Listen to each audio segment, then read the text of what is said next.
HOA Karen made my life a living nightmare for 6 straight months. Every week brought a new ridiculous complaint and another set of fake cops at my doorstep. But the 7th time those phony officers showed up, I was more than ready. I had a plan that would finally put an end to her reign of terror. Let me tell you how it all started. It all started with a bird feeder. Yes, a simple wooden bird feeder that my 10-year-old daughter built in her school woodshop class. Emma was so proud of her creation, carefully painting it bright blue and hanging it from our oak tree in the front yard. She had spent weeks on the design, making sure it had the perfect-sized holes for the local birds she'd researched in her science class. "Daddy, do you think the cardinals will come?" she asked, her eyes bright with excitement as we hung it together on a Saturday morning. I promised her they would, and for the next few days, we sat by the window watching chickadees, finches, and yes, even a pair of cardinals make their way to Emma's creation. The very next Tuesday morning, I found a violation notice taped to my mailbox claiming the feeder was an unapproved structure that needed immediate removal within 48 hours or I would face a $100 daily fine. The paper trembled in my hand as anger rose in my chest. The notice was signed by Patricia Wilson, HOA president and neighborhood tyrant. Everyone called her HOA Karen behind her back, but nobody had the courage to stand up to her. She'd gotten 3 families evicted last year alone for minor violations that she selectively enforced. The Johnsons had to move after their teenage son's basketball hoop supposedly violated some obscure height restriction. The Garcia family was forced out over a disputed fence line that was suddenly deemed encroaching after they opposed Patricia at a community meeting. My wife Sarah found me staring at the notice, my coffee growing cold in my hand. "What is it this time?" she asked, peering over my shoulder. When she read the complaint, she sighed deeply. "Are you really surprised? You know how she is." "I'm not taking down Emma's bird feeder," I said firmly. "Patricia can't just make up rules as she goes along." Sarah looked worried.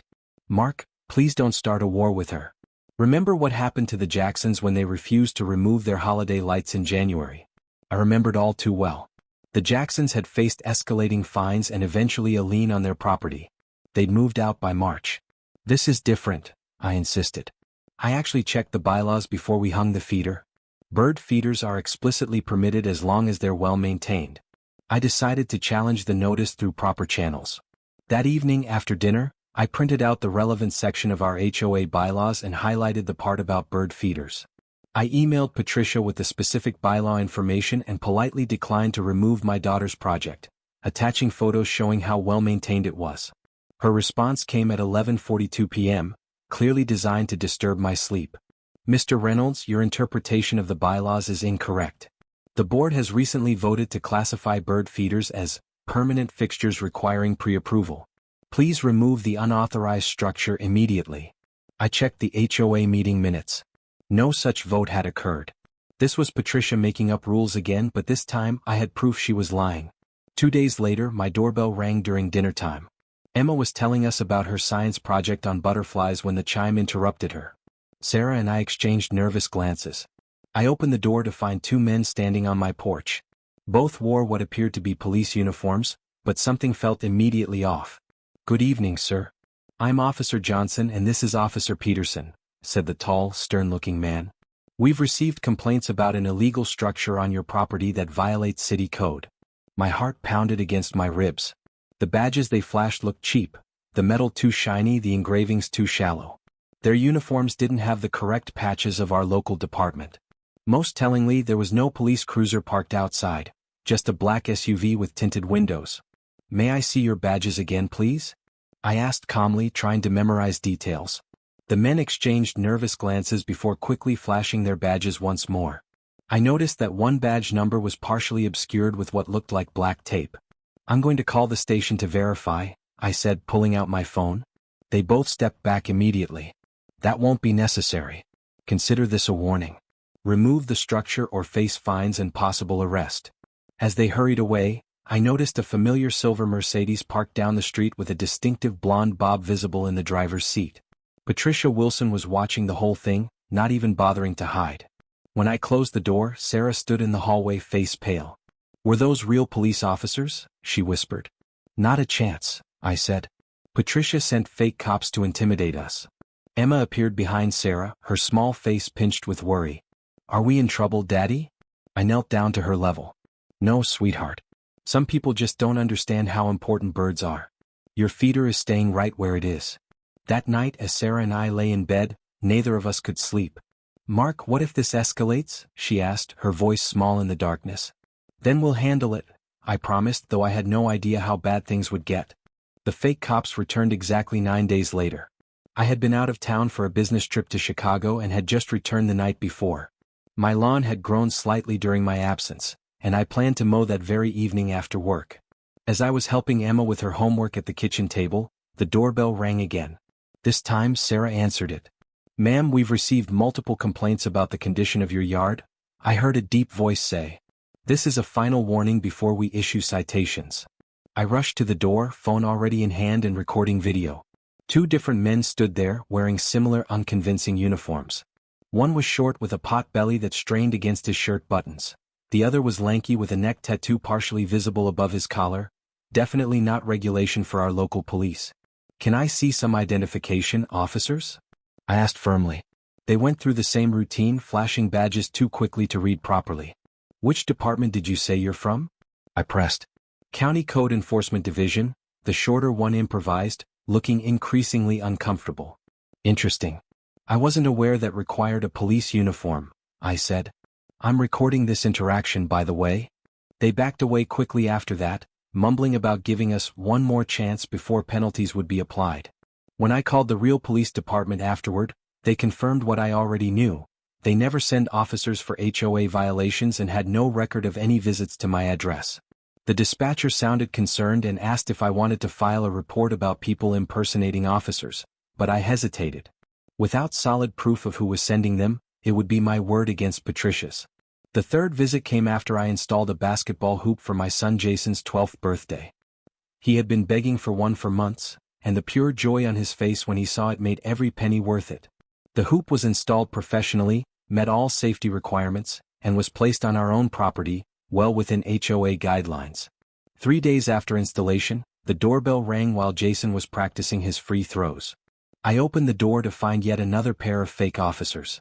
"Sir, we've received noise complaints about the recreational equipment on your property," said a woman with badly dyed black hair and a uniform that was at least one size too large. Her partner, a young man who couldn't have been older than 25, kept looking nervously over his shoulder. This time I was ready. I had installed a doorbell camera after the 2nd visit. "Officers, I'd like your names and badge numbers for my records," I said pleasantly, making it obvious I was recording them with my phone. They practically ran back to their car. As they drove away, I caught sight of Patricia standing at the corner, pretending to walk her tiny Pomeranian while watching my house. The 4th visit focused on the color of my mailbox, which Patricia claimed was midnight blue, when only navy blue was approved. The 5th centered on holiday decorations I put up too early, 2 weeks before Thanksgiving. The 6th involved claims that my trash cans were visible from the street. They weren't, as my doorbell camera footage clearly showed. Each time, different men and women pretending to be police officers would show up, make vague threats about fines or arrest, and leave when challenged. Each time, Patricia would be lurking nearby, watching with barely disguised satisfaction. The impact on our family was becoming severe. Jason stopped inviting friends over after a kid's parent came to pick him up during one of the fake police visits. Emma had nightmares about mean police taking away her birds. Sarah jumped every time the doorbell rang. My neighbors began avoiding me. Parents stopped letting their kids play with my children. I overheard whispers at the community pool about the trouble family, with all those police visits. Patricia was systematically isolating us from the community we'd been part of for 8 years. At the neighborhood block party, which we only attended because Jason and Emma begged to go, I overheard Patricia speaking to a group of neighbors. "I just worry about the safety of our community," she was saying, voice dripping with fake concern. When police are constantly being called to a property, you have to wonder what's really going on there. Several people glanced my way, then quickly looked away when I caught their eyes. Only our next-door neighbor, Tom Garcia, had the decency to look uncomfortable with the conversation. Later that evening, Tom approached me as I was grilling hot dogs for the kids. "Hey Mark," he said quietly, glancing around to make sure no one was listening. "Is everything okay at your place? These police visits. They're not real police, Tom," I said flatly. "Patricia is sending people in fake uniforms to harass us because I wouldn't take down Emma's bird feeder." Tom's eyes widened. "Are you serious? That's illegal, isn't it?" "Very. But it's my word against hers unless I can catch her in the act. He nodded slowly. You know, we got a weird visit last month after Maria planted those rose bushes without approval. I thought the officer seemed off, but I never considered they might be completely fake. How many others do you think she's done this to? I wondered. Probably anyone who's ever stood up to her, Tom said. Listen, if you need a witness or anything, let me know. Maria and I are getting tired of living under Patricia's thumb. That conversation was the first time I realized we weren't alone. Other families had experienced the same intimidation but had been too afraid or too isolated to speak up. That night, my wife was more frightened than I'd ever seen her. What if these fake cops decide to force their way in next time? She asked, voice trembling as she checked the locks on our doors for the third time. What if they try to hurt us? Hurt the kids? I held her close, feeling her heart racing against my chest. I won't let that happen, I promised. That's when I knew I had to end this, not just for my family but for everyone in the neighborhood living under Patricia's tyranny. After the 6th visit, I developed a comprehensive plan. First, I invested in high-quality security cameras covering every angle of our property: doorbell, front yard, backyard, side gates, everything. The system backed up to cloud storage that Patricia couldn't access or tamper with. Next, I contacted a lawyer who specialized in harassment cases. Gloria Jenkins listened to my story with increasing alarm, taking detailed notes. What Mrs. Wilson is doing goes far beyond HOA overreach, she explained. Organizing people to impersonate police officers is a serious felony. The harassment alone would justify a restraining order, but adding in the impersonation of law enforcement? She's looking at potential jail time. Most importantly, I reached out to an old college friend, Mike Dawson, who now worked as a detective in the neighboring district. We'd lost touch over the years, but when I explained my situation, he immediately offered to help. What she's doing is highly illegal, Mike explained as we met for coffee several miles away from our neighborhood. Impersonating a police officer is a felony. Harassment, intimidation, filing false reports. She's racking up charges every time she pulls this stunt. Together, we prepared for the inevitable 7th visit. I planted a small vegetable garden in my backyard. Nothing extravagant, just some tomatoes, cucumbers, and peppers in raised beds. According to my research of both HOA bylaws and city ordinances, it was completely permitted. But I had a feeling Patricia would find it objectionable anyway. Sure enough, 3 days after completing the garden, a violation notice appeared on my door. According to Patricia, growing food was unsightly and created a potential pest problem. It was the most ridiculous claim yet, especially since the garden wasn't even visible from the street. Mike and I set our plan in motion. He arranged for 2 real police officers to be ready to respond to my signal. All the cameras were checked and operational. My lawyer was on standby. When the doorbell rang exactly at 7:30 p.m. the following Friday, I was ready. The security system was recording from multiple angles. Mike was parked a block away waiting for my signal. Sarah and the kids were visiting her parents for the weekend. I didn't want them anywhere near the house when everything went down. I opened the door to find a burly man in the now familiar fake uniform. He was accompanied by a woman who looked nervous, constantly adjusting her ill-fitting shirt. "Good evening, sir," said the man with unearned authority. "I'm Officer Davis with the County Code Enforcement Division. We've received multiple complaints about an unauthorized agricultural operation on your property." I put on my most cooperative smile. "Oh, you must mean my vegetable garden. Would you like to see it? It's in the backyard." The fake officers looked surprised at my friendly response. After exchanging uncertain glances, they followed me through the house.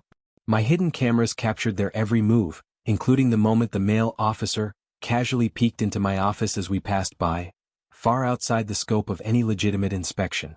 As we reached the back door, I texted a single word to Mike: "Now." "So, officers," I said as we stood beside my small tomato plants, "could you explain exactly which code this garden violates? I'd like to understand the specific regulation." The man cleared his throat. "Well, sir, it's Ordinance 47B, which prohibits agricultural activities in residential zones." "That's interesting," I replied, "because I've researched both city ordinances and our HOA bylaws quite thoroughly, and I can't find any such restriction. In fact, the city actively encourages home vegetable gardens as part of their sustainability initiative." As the fake officers fumbled for a response, I heard car doors closing out front. Patricia, who was watching from her usual spot down the street, wouldn't have noticed the unmarked police vehicle that had quietly pulled up. "Actually," I continued, maintaining my pleasant tone, Before you answer, I should mention that everything you've said is being recorded. I've verified with the real police department that you're not actual officers. Impersonating a law enforcement officer is a federal offense, and I have proof that Patricia Wilson hired you to harass my family. The color drained from their faces as the back gate opened and 3 uniformed officers, real ones, entered my yard, led by Mike. Robert Davis and Janet Simmons? Mike said formally, reading from a small notebook. I'm Detective Mike Dawson. These officers will be placing you under arrest for impersonating law enforcement officials. You have the right to remain silent. As the real officers handcuffed the stunned pair, I heard commotion from the front of the house. I walked through to find Patricia being led down my driveway in handcuffs, her face contorted with rage. "This is ridiculous," she was shouting. "I'm the president of the Homeowners Association. Do you know who I am?" "Yes, ma'am, we know exactly who you are," said the officer escorting her. "And you're under arrest for orchestrating the impersonation of police officers, harassment, intimidation, and filing false reports." Her eyes met mine as they guided her toward the police car. The hatred in her gaze was palpable, but for the first time in months, I felt no fear. "You'll regret this," she hissed as they placed her in the back seat. "My husband knows the mayor. You'll never win." I simply watched as the car drove away, already dialing Sarah to tell her the good news. The investigation that followed uncovered more than anyone expected. Patricia had been running this intimidation scheme throughout the neighborhood for years. She had a network of friends, relatives, and off-duty security guards who would pose as various officials to frighten residents into compliance with her arbitrary rules. She hadn't limited herself to fake police officers either. Investigators found evidence of fake health inspectors, building inspectors, and even a fake child protective services worker who had been used to threaten families who dared to challenge her authority. What shocked me most was learning about how deep the corruption went. 7 families had been pressured to sell their homes below market value after Patricia's harassment made their lives unbearable. Those houses were subsequently purchased by an investment company owned by, you guessed it, Patricia's husband, who then flipped them for substantial profit. As news of Patricia's arrest spread, more neighbors came forward with similar stories. The district attorney's office was flooded with testimonials about fake official visits, mysterious fines, and threats that had gone on for years. The trial lasted 3 weeks. I testified about our experience, showing the court video evidence of the fake police visits. Mike provided expert testimony about how the impersonators had deliberately mimicked real police to intimidate residents. 17 neighbors testified about similar experiences, creating a pattern of abuse that even Patricia's expensive attorney couldn't explain away. The judge called it one of the most elaborate and disturbing harassment campaigns he had ever seen in 30 years on the bench. In his ruling, he stated, Mrs. Wilson abused her position of trust within the community to systematically terrorize and manipulate her neighbors for personal gain. That she used the impersonation of police officers, those sworn to protect and serve, as her weapon of choice shows a profound disrespect for law and order. Patricia was sentenced to 3 years in prison for multiple felonies. Her husband faced separate charges related to the real estate scheme and eventually accepted a plea deal that included financial restitution to families who had been forced to sell their homes. The fake officers who had participated received lesser sentences in exchange for their testimony, but all served some jail time for their roles in the scheme. In the aftermath, our HOA board was completely dissolved and restructured. New election procedures were put in place to prevent any single person from gaining too much control. The new rules focused on community building rather than rigid enforcement, with an emphasis on mediation before any penalties. The first official action of the new board, which included Tom Garcia as president, was to create a community garden in the shared park space. My daughter Emma designed the layout.